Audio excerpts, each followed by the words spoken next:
The podcast you're about to watch or listen to was recorded on Monday the 27th of May. Since that day, to put it mildly, Labour Party members have been on something of a roller coaster ride. We've seen the expulsion of Jeremy Corbyn, our former leader, from the party, Labour right attacks on Diane Abbott, Britain's first black woman MP. Lloyd Russell-Moyle was removed as our candidate in Brighton, Kemptown and Peacehaven. And perhaps the most distressing moment of all for socialists within the Labour Party was the horrible brutality of the factional removal of Faiza Shaheen as our parliamentary candidate for Chingford and Woodford Green. All this has left Labour looking divided and disorganised, when just at the moment when we should have united to campaign to kick out the Tories. At the start of the general election period, the Labour right, we have to say, was completely out of control, on the rampage and engaging in nasty factionalism against its own socialist wing. Pleasingly, by the time the National Executive Committee met on June the 4th, what could have been a rout was stopped in its tracks. In Diane's case, 20,000 Labour supporters signed a petition, and then no less than 6 trade union general secretaries signed a letter of support and showed that the unions still have a hell of a lot of clout in the party they helped create. The loss of Faiza Shaheen and the unfair treatment of Lloyd Russell-Moyle has been a terrible defeat, but the mobilisations of the Labour left in Hackney and Chingford have shown we were far from decisively beaten. It's a great relief that some of the more pessimistic predictions by those such as Owen Jones of an eve of poll cull of the whole membership of the Socialist campaign group of Labour MPs has proved to be overly alarmist. Owen may have been right about their intent, but he underestimated the residual strength of those remaining on the Labour left. Voting Labour on the 4th of July to get rid of the Tories will be a decent start, but we think you need to do much, much more than that. We hope that when you finish this podcast, you'll be convinced of Rachel's case for momentum. We hope you'll be keeping your Labour Party card in your back pocket and that you will agree with us that our task ahead, if we are to influence a Labour government's direction, is far, far too big to tackle alone. If you want to get organised as part of Britain's biggest socialist membership organisation, come and join us. Enjoy the podcast. Hi, my name's Bryn Griffiths and welcome to the Labour Left Podcast General Election Special. Our guest today is Rachel Godfrey Wood. Rachel spent an impressive 7 years carrying out research work into fair trade, climate change and renewable energy provision at bodies such as the Institute of Development Studies and the International Institute for the Environment and Development. Today, many of us will know her because she's one of Momentum's leading activists and she's playing a big role in supporting all our work during the general election. How are you doing, Rachel? I'm very good, thanks. I'm very excited for this general election and I'm very excited to be on this Zoom call with yourself. And I suspect you'll need a holiday after the general election. Indeed. It's going to be a busy time for all of us. Just so people know a bit more about who I'm talking to today, could you tell us how you became involved in Momentum and what activist role you have today? Yeah, I would say throughout the noughties and the early, kind of 2010, 2014, 2015 period, I was left-leaning but passive. I wasn't involved in politics and I didn't really see a role in politics for myself. I had an interest in politics, but I was mainly involved in research work and work in kind of international development. So basically, that was my main interest. I did PhD research in Latin America, and I became more political around kind of 2014 period. So that was when you had Syriza becoming very prominent in Greece. You had the launch of Podemos, and that really kind of, you also had the anti-austerity movement stepping up here, although obviously not to the same extent. And that really kind of moved me a little bit to think, on the one hand, I was doing kind of a lot of research on, international development related issues, but not necessarily focused on genuinely striving to change things in a political way. And on the other hand, I was kind of motivated to see that there was other movements and other parties, even in Europe, that were starting to find ways of articulating a left politics that seemed like it could work in that current historical moment, right? And I lived in Islington North for until 3 years ago. So Jeremy was always my MP, and I always liked him, but it never really occurred to me to join the Labour Party or to get involved. So when he stand to be the leader, that was quite mind-blowing to me, really. And you know, especially seeing his campaign pick up pace. So I wasn't particularly involved in the initial campaign that summer, but I went to some rallies that I will never forget. I went to a rally in Camden where Jeremy spoke, and I went to another one in Islington where Jeremy spoke, as did various left MPs. And that was incredible. And I did phone banking, basically. And then soon after Jeremy became leader, I joined the Labour Party about a week or two afterwards. And then through some individuals who I knew on the left, they basically put me in contact with some of the people who were founding Momentum. I also attended some public talks where people like John Lansman and James Schneider were talking about their plans for Momentum, and that really excited me. And at that moment in my life, I was finishing a PhD and I was doing some research work on a consultancy basis, and that just about gave me a bit of flexibility in my kind of work-life arrangements to be able to put a bit of time into volunteering. And so I got quite heavily involved as a volunteer in Momentum in the early days, basically. Excellent. Well, you certainly sort of got on the political bandwagon fairly firmly since then. Yeah. Very prominent activists in Momentum and on the left. And the story you tell about Jeremy inspiring people is so common. I always laugh when people say, you said it was a bit surprising when your local MP was becoming so prominent.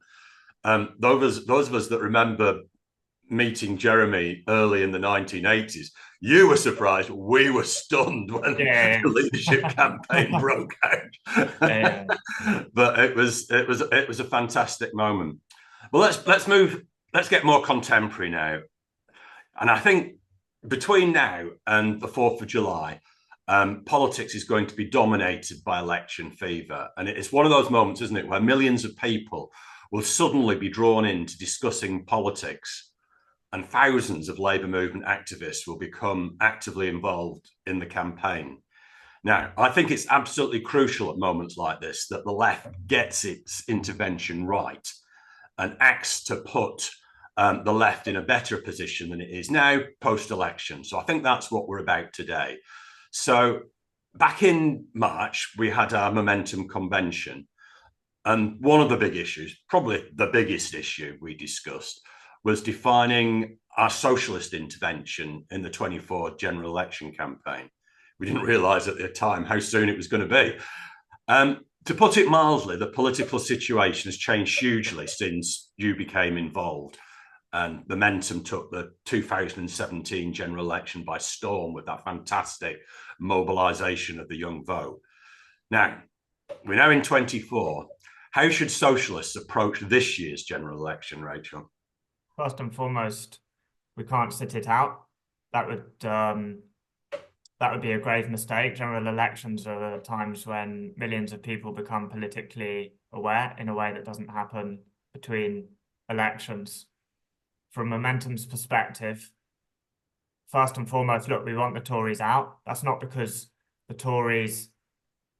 getting rid of the Tories per se is going to automatically transform things in society, because it's not enough just to change the government and to change the personnel. We also have to change the ideas, the policies, and the interests. And we know that a Starmer government in a lot of key areas is not going to change many of those things, or certainly not change them as much as we would like. However, getting rid of the Tories is a prerequisite to building something in the future. We want a Labour government, again, not because out of any naivety. I think like Starmer's made his position perfectly clear on multiple areas of policy that he's not going to change. And that's a grave problem. We can talk about that in a bit more detail. However, from Momentum's perspective, the point of being on the left, of being a socialist, is we are seeking to transform society. You can't transform society if you're not competing for power, right? Now, obviously, Parliament or winning elections, that's not the totality of power. That's not everything, because obviously power resides in other areas of society, but it is very important. It is extremely important. And in this country, you cannot contest for power if you're unwilling to contest power within the Labour Party. That is just the reality of the situation. And I think that's something that Momentum's members understand very clearly, and that's why they supported the position that you alluded to at the convention in March, basically. So, you know, that's what Momentum is going to be doing. We're going to be prioritising support for candidates who are socialists, who are allied with us. That will include existing campaign group MPs, but also some of the newly selected candidates who have got politics close to us, and also candidates who are trade unionists, you know, who are rooted in the trade union movement, basically. So I think it's incredibly important that socialists do play an active role in this election, and that they're getting out there and trying to support Labour candidates with values aligned to us, because what we're trying to do is we're trying to have a positive and a progressive influence on the composition of the parliamentary Labour Party. And that is really important in order to be able to influence the Labour Party in the long term. Yeah, I think that's right. And I think let's talk about a sort of an emotional problem that socialists are going to have with this election. And I remember in my early years as a Labour Party supporter and member back in 1983, we weren't particularly happy with Neil Kinnock's leadership of the Labour Party. So we established a distinct Socialists for a Labour Victory campaign. Starmer fills me with even less joy than Neil Kinnock did. And believe me, that's saying something. That really is saying something. I can remember how I felt about Neil Kinnock as a leader at the time. So what exactly should socialists be doing that's distinct during the general election campaign? How can we persuade people that see themselves very much on the left, sympathetic to Momentum, to get involved in what Momentum's doing? What's the plan? Well, first and foremost, well, the core thing I would ask everyone watching this call to do, firstly, is sign up to Momentum's campaign. We'll provide a link with this call. If you sign up for the campaign, that's how you're going to be getting the majority of the information about the candidates that we're prioritising support for, and how to do that. That's the first thing. How do we make it distinctly socialist? I think, firstly, we have candidates like, you know, people like Zara Sultana, for example, other campaign group MPs like Olivia Blake, John Trickett. These people need our support in order to stay in government. They have played a crucial role in advancing progressive positions in the last 5 years, and it's extremely important to retain them.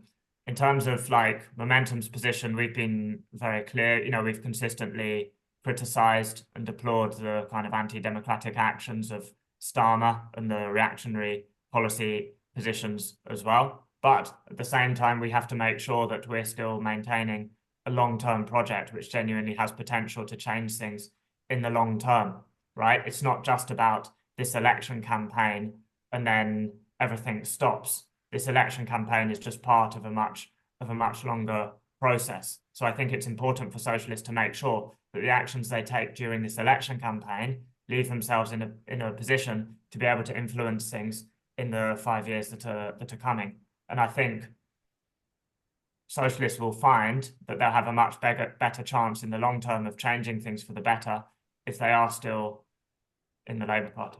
Why with Momentum? Firstly, we'll have a presence in every region and every nation of the country. So it's not just going to be like, you know, 1 or 2 seats across the country, which we're really focusing on. In just about every region or nation, there are candidates who are, you know, basically on the left or very closely aligned with the left.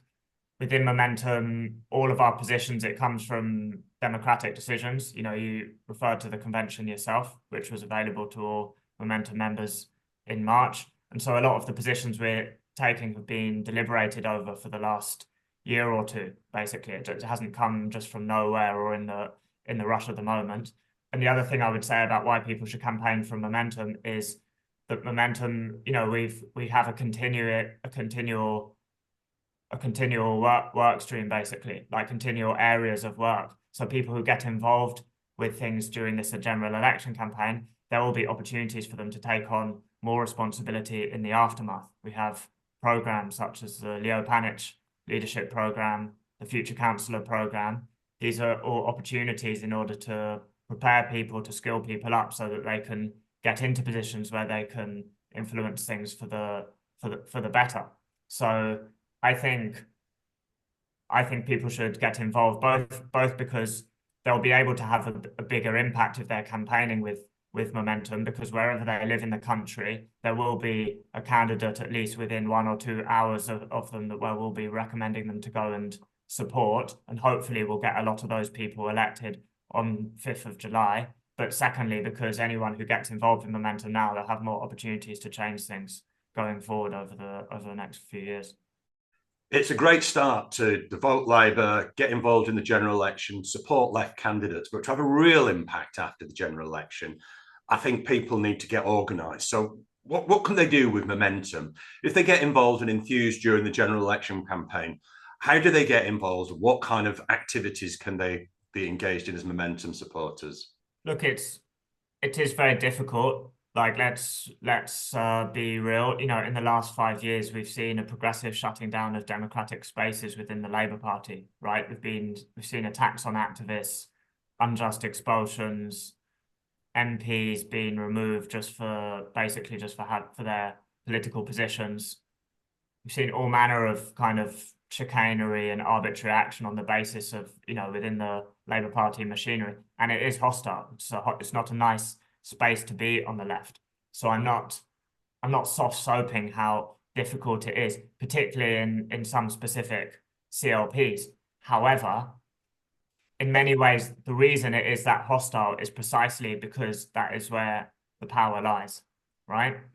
And by opting out of it doesn't mean that power just disappears or dissipates. The power is still there in the Labour Party. The fundamental question is, do you want to be there trying to influencing it or not? Do you want to be counted in those spaces? So that would be the core of my argument. In terms of what people are able to do, what I mentioned before, we've got programs, Leo Panic program, Future Councillor program. Local government is still an area where it is possible for left-wingers and progressives to make inroads. There's very good examples, for example, of councils across the country, such as Preston, for example. You will know about the excellent work done by Matt Brown there, community wealth building. You've also got progressive administrations such as Salford, where Paul Dennett has implemented very progressive policies for almost a decade now. You've got other administrations as well, like even Wandsworth, which I would not describe, that is not a left council, but they are implementing policies which are very much aligned with what we would want. Big expansions of council housing, taking a much stronger stand against developers, right? Why are they doing that? They're doing that because there are people with our politics who have got involved, and it is still possible. It is still possible for people to do that. So I would encourage people, think about potentially over the next 2 years running to be a local councillor. That is a great way in which you can support local residents and influence policy on a local level. Get involved in your CLP and in your branches. It is harder than it was before because the groupings of left-wingers are much smaller in most cases. So that requires people to go about things in a slightly different way. Often it's a case of trying to build relationships, trying to build alliances on a case-by-case basis. But you will find that the majority of Labour Party members, even though the Labour Party membership has changed a lot since when Jeremy Corbyn was leader, majority of Labour Party members are they want good things, right? They want some good policies, they want progressive policies, and of course they want a Labour government, as we do. There's still an awful lot of people there within the Labour Party who are receptive to the message of the left, but it depends very much on the way in which we make those, we make that message, and things will change. Like we can talk about this in a bit. What it's actually going to be like if Labour get into government, but it will certainly create different dynamics in the party, and I think it will potentially open up new opportunities for us as well. I think what you're describing there is the excellent analogy that Jeremy Gilbert uses, that the Labour Party, when you think about the Labour Party, you shouldn't be thinking about whether it's the team you want to support. It's important that you understand that it's the pitch on which Labour movement politics is played out. And I think what you're describing there is not easy, but it is where the battle for who's going to have power within the Labour movement, who's going to have influence takes place. Yeah. I've always thought that when your opponents invite you to leave the pitch and walk through an open door, it's usually a bad idea to follow their advice. Yeah. I mean, it's what history would suggest to us, right? Like if you look over history, a lot of the people who made changes were usually the people who basically stuck around, right? Now, obviously, we don't know. Nobody knows exactly what is going to happen in the next 5 years or the next 10 years. All manner of things could happen which couldn't possibly be predicted now. But I think to me anyway, it is very clear there's going to be a Labour government. Labour Party is going to be the most significant political party. And there is a huge effort from corporations, from high-value donors, sometimes from people who used to donate to the Conservative Party to influence the Labour Party, right? So it's not, if these guys think are influencing the Labour Party now, maybe it's not the place for me. That's not the way of thinking about it. The way of thinking is, well, they understand that they need to influence the Labour Party. That's why we should be trying to do it as well, to try and counteract them. It's very difficult, particularly in the current moment. But ultimately, I don't think things in this country are going to significantly change for the better until the Labour Party changes, right? And that will only happen when there is some sort of shift in the internal dynamics in the party, and that requires socialists to be involved, basically. I couldn't agree with that more. I think it moves us nicely on to looking forward into the future. The opinion polls are suggesting that we're going to get some form of Labour government. I'm not even sure that Keir Starmer, in the words of the late Mike Markesy, could emulate Neil Kinnock and snatch defeat from the jaws of victory. So we're on for a Labour government. So, Rachel, what opportunities can you see for the left when Labour is in government, and how do we prepare for that? Let's think forward into the Labour government. Where are we positioning ourselves? What can we expect? What's our strategic? First and foremost, I think we have to work on the basis like we're in an era of high volatility, right? Both in terms of the economy. Like it's not obvious to me that anyone within the whatever you call it, the capitalist class, the ruling class, whatever, it's not particularly obvious to me that there is a project to basically take the economic system that we're in to a kind of to a stable place. What we've seen since 2008 is constant efforts to try and basically patch something up that isn't working, right? And to date, they've just about managed that, but with a huge level of dysfunctionality, like very high inequality and declining public services. And this is very extreme in the UK, probably more extreme in the UK than a lot of other places in the Western world. And we're experiencing something of a national decline, right? And I think more and more of the public is aware of that, but at the same time, nobody who's got power or influence at the moment is really coming forward with any sort of comprehensive solution to that. And my assumption for why that is would be that basically. They don't, they don't have any solutions, or at least they don't have any solutions which are amenable to their own interests, basically. So I think we have to, and then, that's before we even get into the impacts of climate change, all of the different impacts that has on the rest of the economy, and the geopolitical situation we've got, right, which is highly, highly unstable. The Russian invasion of Ukraine, the impacts that had on the global economy, and since October, the Israeli assault on the people of Gaza, right, 35,000 people massacred, right? So this volatility is going to continue for quite some time. How will the Starmer government deal with that?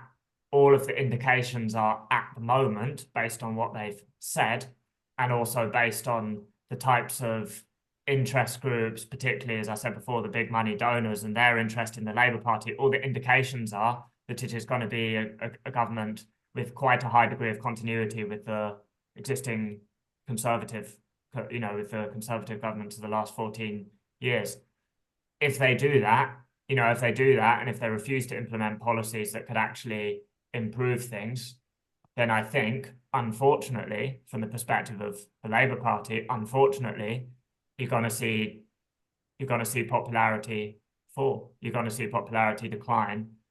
Potentially, now there's a danger that a lot of this could go into support for the far right, or some sort of revitalized far right Conservative Party, or apathy and cynicism. And that is a real danger. But what we have to do as the left is to make sure that frustration, if it is the case that the Labour government basically is a government which frustrates a lot of people, which I think is highly likely, that it is the left which is able to capitalise on that. And the role of the Labour left is to make sure that those frustrations have a representation within the Labour movement. That is basically our role, and to try to make the argument within the party. And we might find that the conversation starts shifting, because there's a lot of Labour Party members, a lot of people in the Labour Party who in the last few years have basically said, well, you know what, we're so far ahead in the polls, we're going to win an election, we've been waiting so long to win an election, and therefore we're just going to go along with a lot of this stuff that we don't agree with. We might find that starts to change over time when Labour are in government, and we might find that there's people that are more receptive to our messages than they have been in the last few years. I think that's right. I can't work out how we can place a Labour government, well, I say we, the Labour leadership can place a Labour government in a fiscal straitjacket that means that they can't raise money to deliver change, how that isn't going to create problems with the Labour Party's relationship with the trade unions, for example. We already saw Unite yesterday being very critical of Labour's position on trade union legislation. And so I wonder whether the relationship with the trade unions and the left might be something that will change under a Starmer government. Yeah, I think, look, the role of the trade unions was absolutely essential in Jeremy Corbyn becoming leader in the first place, right? Because you have to go back to changes within the trade unions, even in the 2000s, right? You had a number of trade unions that elected slightly more left-wing leaderships that were more willing to be a bit more openly critical of the Labour Party at the time. And then subsequently the election of Len McCluskey as the leader of Unite. These trade unions played a fundamental role. Without them, Jeremy wouldn't have become leader, and he wouldn't have survived as leader for as long as he did without them. The difficulty that we've seen is that since 2019, a lot of the trade unions have, some of the trade unions, unfortunately, have played a role of basically being uncritical friends and supporters of the leadership. And I think other trade unions have potentially come to the conclusion, well, there's not much we can do here, and we're just going to focus on our industrial priorities, right? Which is understandable. Like, I very much understand that. But in terms of a long-term effort to actually change society. It's just not quite sufficient, is what I would say. We've seen the increased militancy from 2022. Virtually every single part of the public sector was out on strike at some point, and so I think there is a potential for quite a lot of serious disagreements, basically, between the Labour leadership and between the trade unions. And so, again, what is the role of the Labour left? We have to keep talking to those trade unions. We have to keep working with them, and we have to be making the arguments to them that we need them, but also they need us as well to be able to influence the politics of the Labour Party. My top tip coming from this podcast is if you're thinking this summer, if your Labour Party AGM comes around, which position should you stand for? I think one that Momentum supporters and people on the Labour left should really consider is the trade union liaison officer in your local constituency. Because when what Rachel's just spoken about starts to happen, a really good position to be in would be liaising with the trade unions that are beginning to move into action and beginning to take strike action, quite possibly, like they did during the Enough is Enough period. So have a look at that trade union liaison officer post. It's quite often unfilled in many constituencies. It'd be a good one to have, I reckon. Yeah, 100%. I think that's a really important tip. So you've alluded a few times, Rachel, to the fact that it's not easy to be a socialist in the British Labour movement at the moment. And I say the British Labour movement because it's not easy in the trade unions. It's not as if you leave the Labour Party, it suddenly becomes easy. It's not easy to be a socialist in the British Labour movement at the moment. And since our 2019 general election defeat, we've suffered numerous setbacks. And I'd just like to talk about two, which I'm sure the listeners and watchers would expect us to address. And these are emblematic of the challenges that I think we face. Firstly, the treatment of socialists within Labour's selection processes, most notably Jeremy Corbyn and Diane Abbott. And secondly, the departure from Labour of, let's be frank, thousands of grassroots activists, left-wing activists, including our own former chair, Hilary Shan. Let's talk about those in turn. Let's start off with the factional rigging of selection processes and the treatment of Diane and Jeremy. What's Momentum's response to that? Well, we've been very clear. We've consistently condemned the factional rigging of selection processes, most significantly through the blocking of left-wing candidates. I think that a huge majority of socialists, or even people on the soft left who have put themselves forward to stand to be parliamentary candidates, have been blocked, and often for the most frivolous of reasons, just because they liked a couple of Facebook posts several years ago, which were not particularly controversial at the time. We've also got concerns, which we've expressed quite clearly, over the use of the way that a non-voter is used for online voting within selections.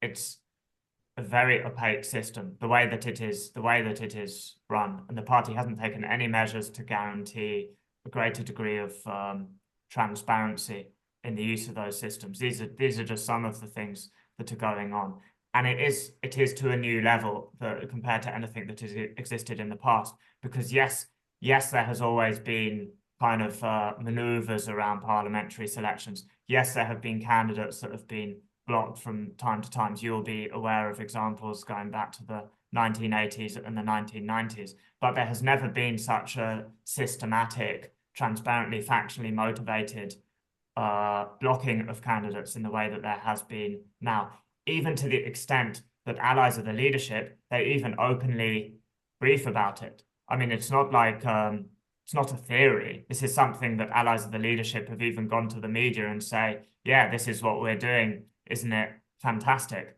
Now, the treatment of Jeremy Corbyn and Diane Abbott, this is absolutely appalling. And again, in Momentum, we've been very consistent on consistently calling out the leadership on this. You've got two figures who have given their entire lives to the Labour Party.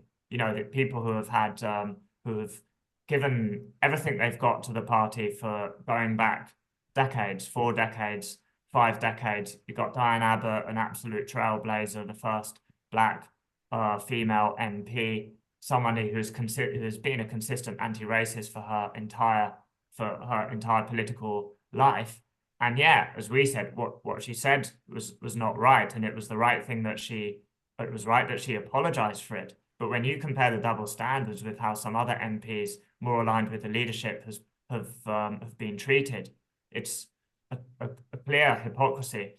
And then Jeremy Corbyn, I mean, since when has any leader of a political party been treated that way? Ever, like in British history. I can't think of an example. To say that you couldn't even be an MP afterwards. And look at the reason that they gave. The actual reason that the NEC gave last year for not allowing him to stand was they said, oh, because Labour got a bad election result in 2019. That's basically what they said. And therefore it would be not send a good message to the voters and that type of thing. That is a total nonsense, because lots of Labour leaders throughout the history of the Labour Party have had disappointing results. It's absolutely appalling. We've consistently called it out, and it will have consequences. This will have consequences for the leadership, and it'll have consequences for the Labour Party in terms of lost voters.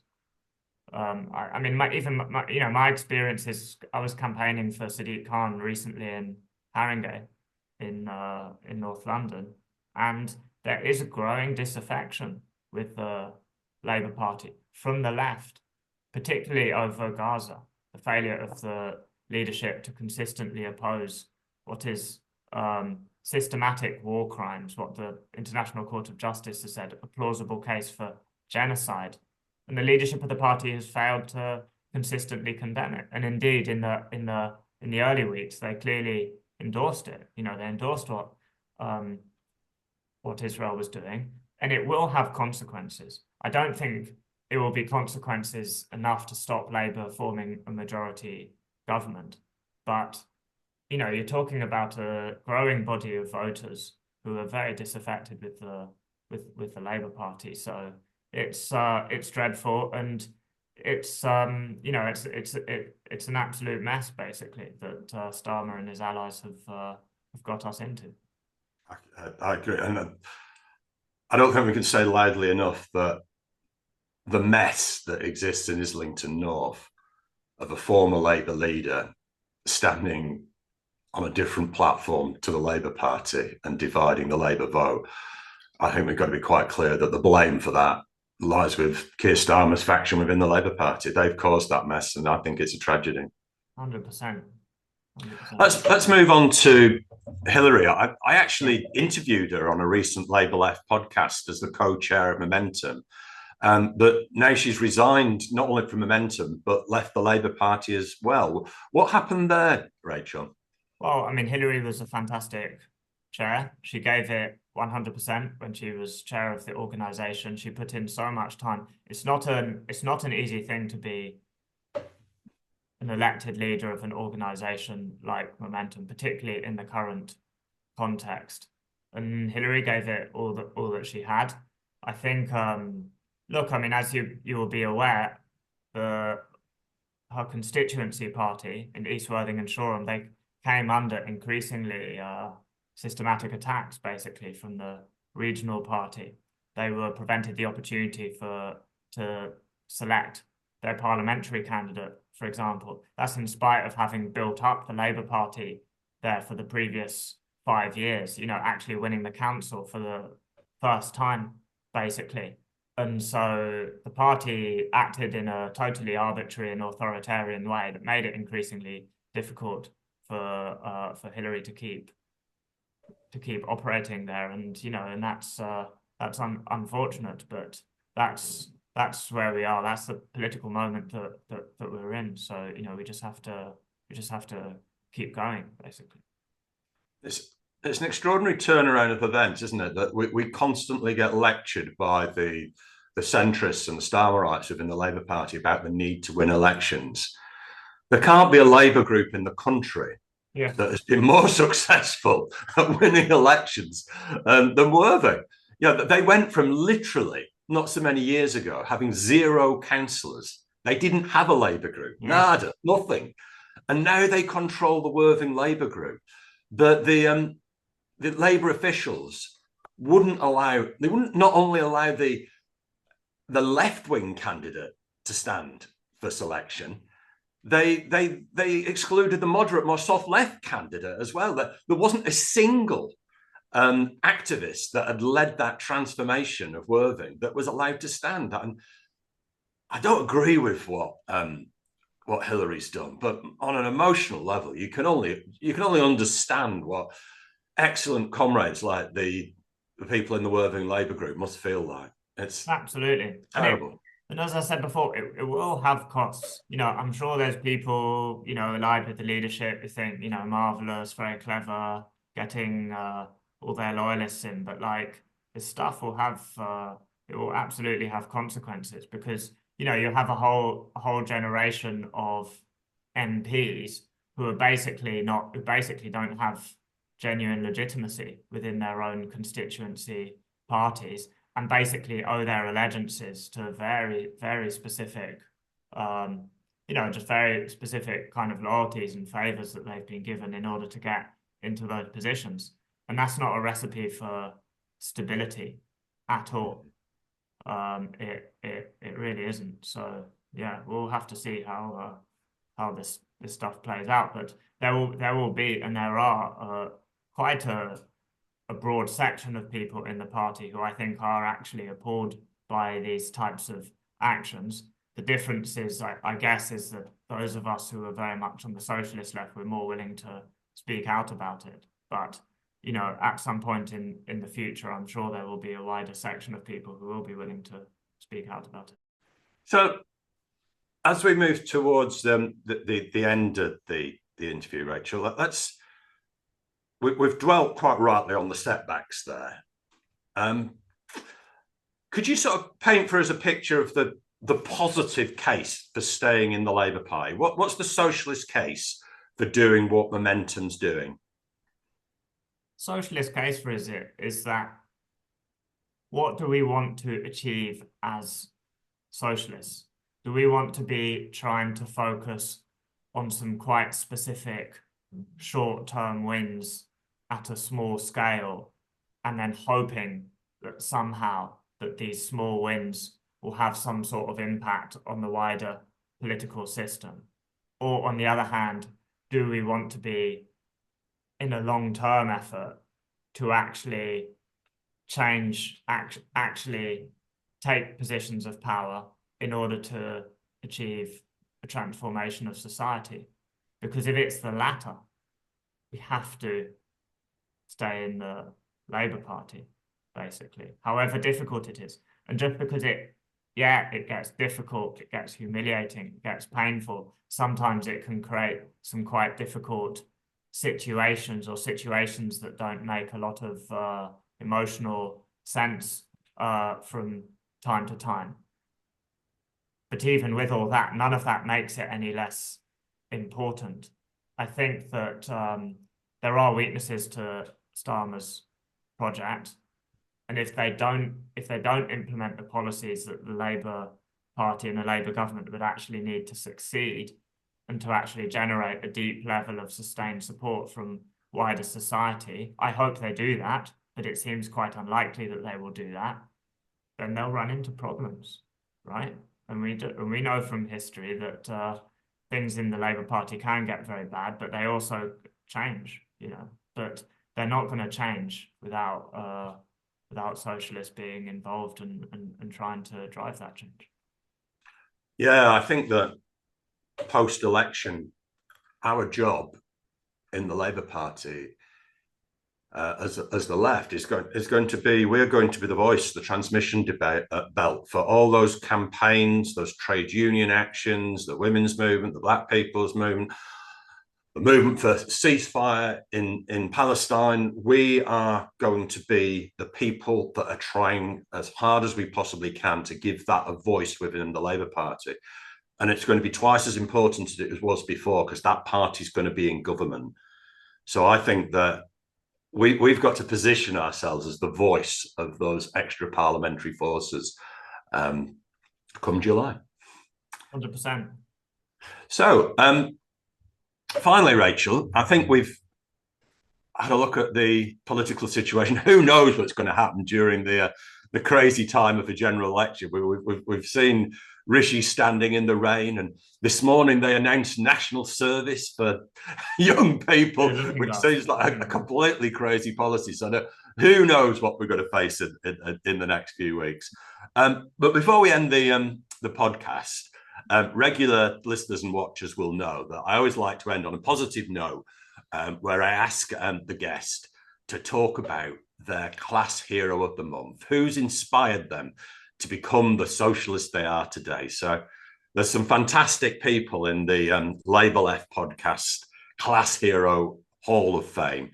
Who are you going to add, Rachel, and what have they done to deserve it? Possibly not the most original of choices, but you've asked me about to name a class hero. I'm going to name possibly one of the greatest class traitors, or possibly the greatest class traitor of the Labour movement, Tony Benn. And the reason for that, he influenced my politics hugely. I think the thing that impresses me most about him was that he had a very coherent and a very comprehensive theory of change that encompassed everything going from an understanding of where the British economy was going and the deficiencies within it and the deficiencies of the social democratic model in the 1970s, but going across to the need to democratise the British state and the need to democratise and challenge for power within the Labour Party. So I think that's one thing about Ben that has really inspired me over the years, his ability to refresh his ideas, but to refresh his ideas in a reflective and a transparent way. Sometimes in Labour, and sometimes in politics, you get people who change their positions, but they don't really kind of explain in a very open way why they changed those positions. And so it comes across more like, you don't know if it's an honest change of position or if it's just a kind of a maneuver or something like that. Whereas with Tony Benn, you can see a kind of an evolution of his thinking from being a relatively kind of technocratic, progressive but technocratic social democrat to becoming a democratic socialist, really advancing a kind of an alternative economic strategy, proposals to democratize the Labour Party, and then subsequently having suffered huge defeats. And those defeats must have been incredibly painful and maybe for yourself, who I know was involved in it, but then subsequently to find a very important role for himself in the aftermath, which was to be a kind of a spokesperson for a wider set of social movements within the UK, and to become a key spokesperson, for example, for the anti-war movement, into the 2000s. So for me, it's Tony Benn. Well, we come from different generations. You're talking to a 60-odd-year-old, so I'm an incorrigible, unashamed Bennite. So that's music to my ears. And yeah, Tony did change his views. Like, younger listeners might not realise that Tony came from a generation where a lot of people that were on the left would have been very positively disposed towards the state of Israel and talked about the kibbutz. And Tony, at the time of the early 80s, when the Sabra and Shatila massacres took place, really shifted his position. And he became a completely reliable, wonderful friend of the Palestinian people. And we all know which side he'd been campaigning on today. I like your notion of him being a class traitor, because I don't know how many younger listeners will know the story, but he was actually removed from Parliament because he comes from an aristocratic family, and he had his position in the House of Lords imposed upon him, and he had to campaign to get rid of his aristocratic title and his lordship so he could get back into the Houses of Parliament. So yeah, I don't think we'll have many class traitors nominated in this category, but I think Tony Benn is definitely a deserving case. So Thanks very much, Rachel. And can I wish you good luck for your efforts in mobilising the left in this all-important general election campaign over the coming weeks. You're going to be very busy, so thanks for making the time for this podcast. Thank you, Brendan. I'll look forward to seeing you on the doorstep before too long. Yeah, I'm going to pop down to North London. I'm going to do a lot of campaigning in my home Colchester, but okay. I'm going to come down the A12 to campaign for some socialist campaign group supporters as well. So brilliant. I look forward to seeing you. Thanks so much for watching the Labour Left podcast with Momentum's impressive Rachel Godfrey Wood. Now you've watched it, I hope you're ready to take some action. The country's mood is quite rightly that we want to get rid of the Tories, and we all want to be part of that. For those that have lost sight of the importance of the task of kicking the Tories out, I urge you to watch last month's podcast with Jeremy Gilbert about the legacy of Thatcherism. It is never, ever okay to let the Tories win. So what are our Momentum general election priorities? Voting Labour is crucial, but it's nowhere near enough. So we urge you to sign up for our socialist canvassing teams and pick one of those teams near you. As well as supporting Labour on your own patch, we urge you to use the app to find out where you can find a socialist, a trade union activist, or those that are on the soft left that are committed to pluralism within the Labour Party. Use the link which I've posted in the podcast notes to find your nearest socialist canvass. The actions of the Labour right since the kick-off of the general election confirm the absolute necessity of an organisation like Momentum. We need a voice for all the extra parliamentary activity which will occur outside the Labour Party during a Labour government. We need to be the transmission belt for those people. We need to be their voice within the Labour Party. So please, please don't leave Labour. Get involved, join Momentum and be part of the socialist fight back. The Labour Left podcast was brought to you in association with Labour Hub, the excellent news site that gives you the very best in news from the class struggle front line. You can find that on the web on labourhub.org.uk. That's labourhub.org.uk. So, if you're watching the podcast and you like it, it's you, the listeners and watchers, that help us promote it. If you like what you see, share it, follow it, give it a like, give it a follow. Please, please, please share it with your friends as it gets the podcast out to the widest possible audience. Hit subscribe now to make sure you never miss a podcast again. See you next time.